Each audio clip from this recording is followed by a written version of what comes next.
16 मई को दोपहर लगभग 12:30 बजे से 1 बजे के बीच उस वक्त परसवाड़ा सामुदायिक स्वास्थ्य केंद्र में हड़कंप और भागम भाग की स्थिति बन गई, जब अस्पताल के प्रसूति कक्ष में रखे फ्रिज और एसी के जलने से पूरा परिसर में धुआं ही धुआं दिखाई देने लगा। जिसके बाद अस्पताल में रखे अग्निशमन यंत्र की मदद से उस पर काबू पाया गया। हालांकि घटना की सूचना के बाद बैहर से फायर वाहन भी पहुंच गया था।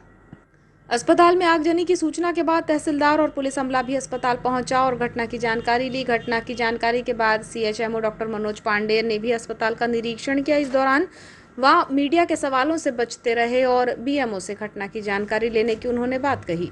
जानकारी के अनुसार परसवाड़ा अस्पताल के प्रसूति वार्ड में शॉर्ट सर्किट से दवाइयों के फ्रिज और एसी के साथ ही कमरे में लगे पर्दे जलकर खाक हो गए। हालांकि ये अच्छा हुआ कि इस वक्त वहां कोई महिला भर्ती नहीं थी, अन्यथा किसी बड़े हादसे से इनकार नहीं किया जा सकता था। बताया जाता है कि इस दौरान कक्ष में 2 नर्सें ही थीं जिन्होंने उठता धुआं देखा और इसकी जानकारी दी। फिलहाल ये अच्छा रहा कि कोई जनहानि नहीं हुई। हालांकि आगजनी से अस्पताल में रखा दवाइयों का फ्रिज, एसी और पर्दे सहित अन्य सामग्री जल जाने से अस्पताल को आर्थिक नुकसान तो जरूर पहुंचा है। बताया जाता है कि परसवाड़ा अस्पताल में कायाकल्प अभियान के तहत अस्पताल के कई कार्य किए गए, जिसमें लगभग 18 लाख की लागत से बिजली फिटिंग का काम भी किया गया। लेकिन किए गए बिजली फिटिंग के काम के सही नहीं होने से अक्सर अस्पताल में बिजली की समस्या आती रहती है, जिसको लेकर बिजली कार्य करने वाले ठेकेदार को कई बार बुलाया भी गया, लेकिन वो नहीं आया, जिससे एक अन्य बिजली कर्मी से अस्पताल की बिजली व्यवस्था को दुरुस्त किया जा रहा था।